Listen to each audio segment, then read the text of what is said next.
OK, bonjour encore, les 9e année. Aujourd'hui, on parle des relations des différents circuits. Et comme vous pouvez voir, je m'excuse, mais cette note, la page elle-même est en anglais, mais c'est tellement bien fait que je l'utilise encore. OK? Alors, voici, on va parler. Vous vous rappelez peut-être que quand on avait fait la note des différents circuits en série et en parallèle, je vous avais dit qu'on va faire les mathématiques avec quelques différentes choses qu'on a appris au sujet de ces deux types de séries-là, de circuits, et je m'excuse. Donc, la première chose qu'on va discuter, c'est la différence dans ce qui arrive avec le courant dans ces deux différents types de circuits.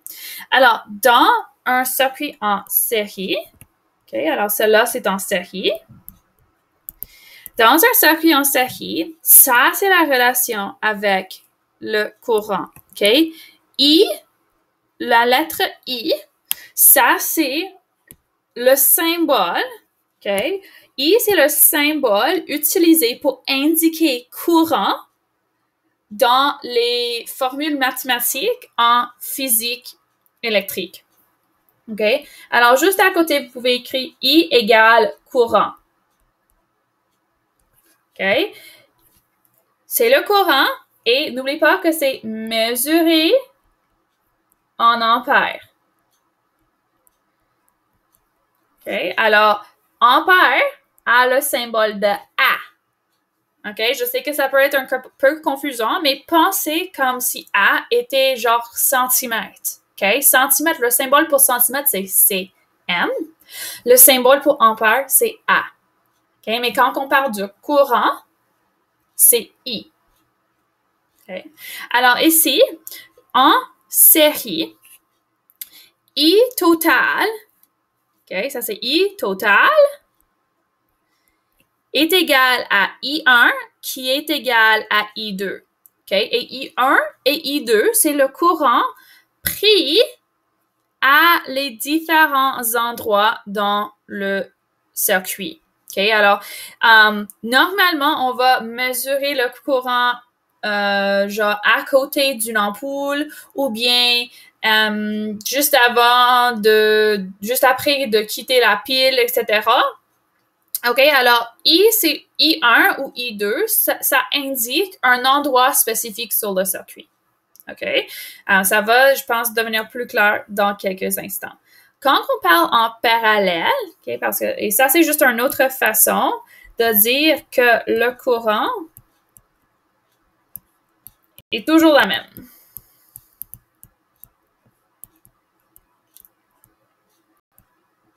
OK. Et ça, c'est quelque chose qu'on avait discuté dans les notes. En parallèle, c'est différent. OK, la relation est différente. Alors ici, IT, I total, égale I1 plus I2. OK?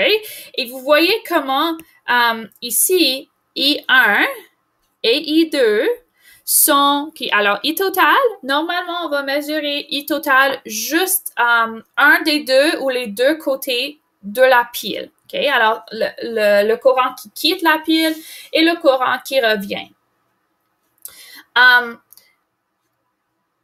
Par contre, quand on parle de I1 et I2, normalement, on parle du courant qui est sur les pistes. OK?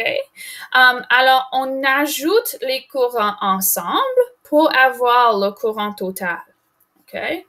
Le courant des pistes, donc les courants des pistes sont ajoutés ensemble pour arriver au courant total. OK? Ça, c'est la relation en série et en parallèle. OK? Quand on parle de courant. Maintenant, on passe à voltage ou tension.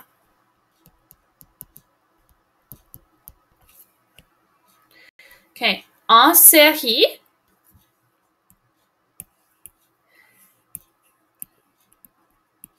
tension, c'est ajouté ensemble. Okay? Alors, n'oublie pas qu'on mesure la tension avec un voltmètre. Le voltmètre, ça existe à l'extérieur du circuit. Ça va mesurer la tension les deux côtés d'une résistance ou bien d'un composant comme une pile. Et ça nous donne la différence de potentiel à cet endroit-là. OK? La tension à cet endroit. Alors, si on parle ici, on a la tension totale et on va ajouter V1 et V2 pour arriver à la tension de ce circuit. Okay? Alors, si on pense à ce qu'on avait écrit dans le cas de circuit en parallèle pour le courant, okay? Les tensions sont ajoutées ensemble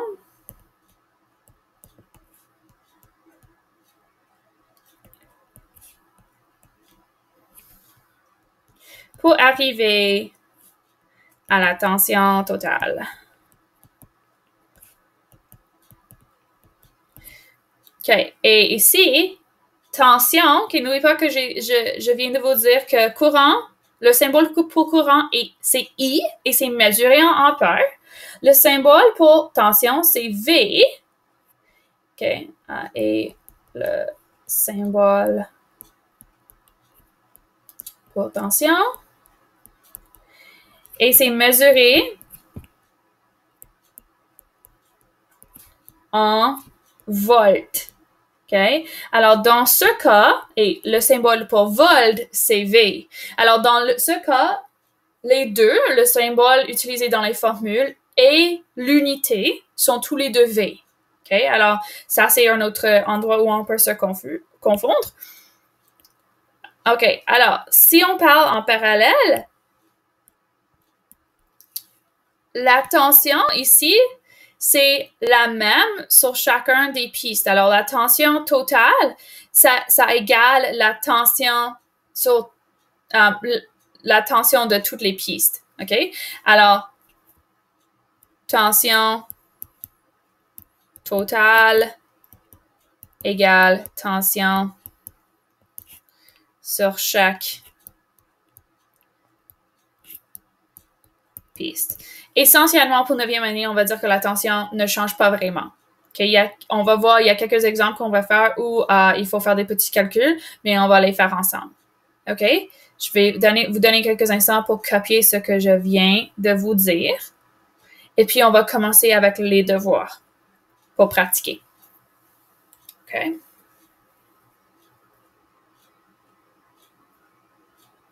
OK.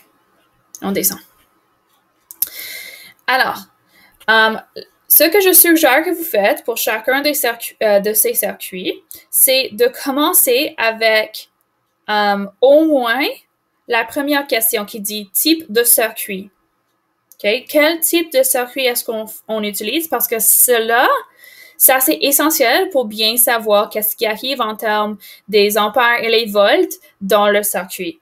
Alors, quel est le type de circuit? Ici, c'est un circuit en série. Il y a seulement une piste pour faire circuler les électrons, pour faire circuler le courant. OK. Et vous voyez qu'on a certaines informations qui sont données et d'autres qu'on a besoin de trouver. OK. Alors, on va regarder, on peut écrire à côté nos relations pour les circuits en série. OK. Alors, pour le courant, okay, I total égale I1 et I2 et V total égale V1 plus V2. Ça, c'est ce qu'on a besoin de savoir pour cet circuit. Alors, le A, n'oublie pas que ici, cet A, vous devrez savoir de vos devoirs de hier, que cet A indique une ampermètre. Ça veut dire qu'on est en train de mesurer le courant. S'il y a un courant qu'on ne connaît pas, ça veut dire qu'il devrait y avoir un courant qui est donné. Et dans ce cas, le courant donné, c'est ici. Okay? Je sais que c'est un peu difficile de voir, mais ça dit 1,5. Alors, si IT égale I1 et I2, ça veut dire qu'on a seulement besoin de savoir le courant à un des endroits dans le circuit pour savoir c'est quoi le courant à chacun des endroits.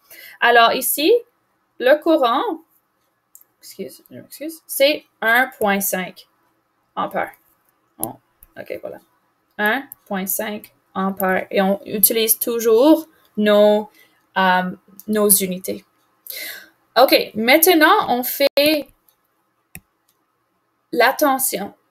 Et dans les circuits en série, la tension totale est égale à la somme des différentes tensions prises à côté des différentes résistances, par exemple.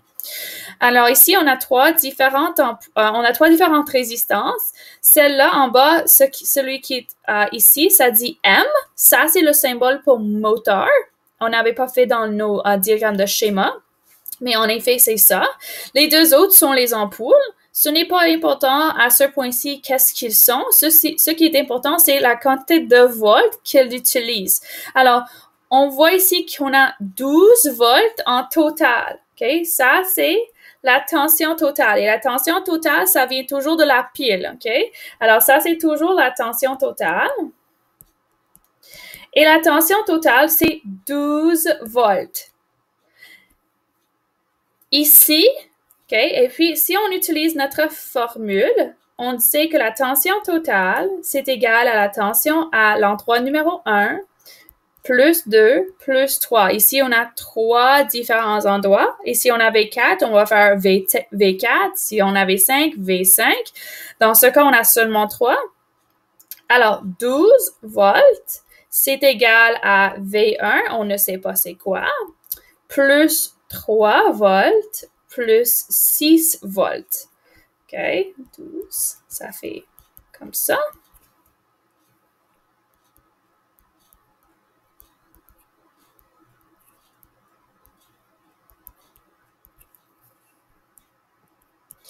Alors, à V1, on a 3 volts.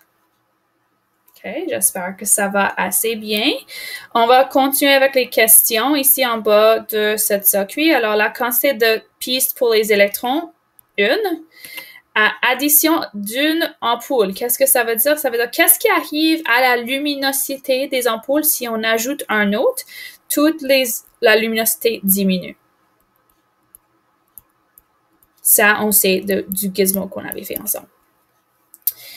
OK. Ensuite, la deuxième, ça, c'est un circuit en parallèle. OK, circuit en parallèle. Qu'est-ce qui arrive quand on ajoute un autre ampoule? On a plusieurs pistes. Si on ajoute une autre piste avec une autre ampoule, ça va pas affecter. OK, la luminosité va rester la même. OK, et maintenant, on va écrire à côté nos relations des différents de tension et du courant. OK, alors, pour un circuit en parallèle, okay, on ajoute le courant ensemble. Et la tension reste la même. Okay, vous avez peut-être observé que les relations des circuits, des deux choses, courant et tension, sont les opposés. Alors, en série, c'est courant IT égale I1 égale I2. Ça veut dire que courant reste la même.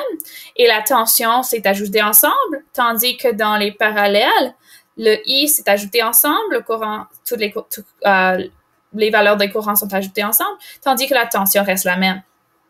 OK. Alors, si on commence avec ce qui va être le plus facile, c'est la tension. OK?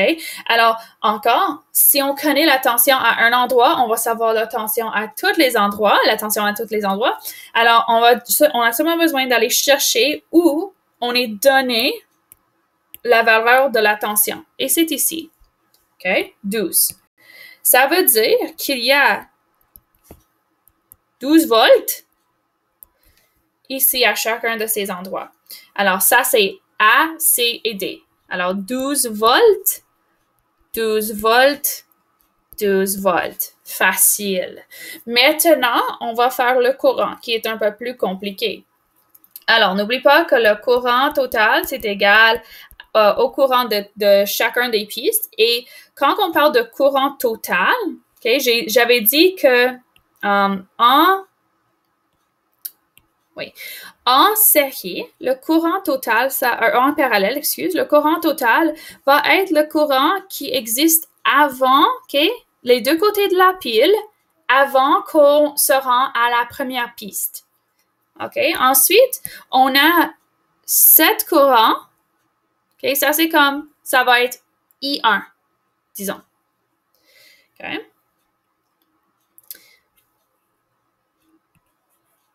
I2. I3. Et je vais colorier les côtés dans quelques instants. Alors, si vous imaginez, vous avez peut-être observé ça du gizmo, peut-être pas. Mais le courant, quand on parle de la passage des électrons, comment voyagent les électrons? Les électrons quittent la côté négative pour aller vers le côté positif. Alors, on va penser que, disons on sait que les électrons sont négativement chargés et les électrons sont attirés à la côté positive. Alors, les électrons voyagent comme ça.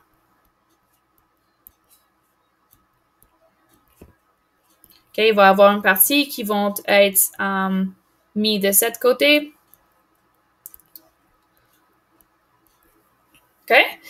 Par contre, quand on parle du courant, c'est l'opposé.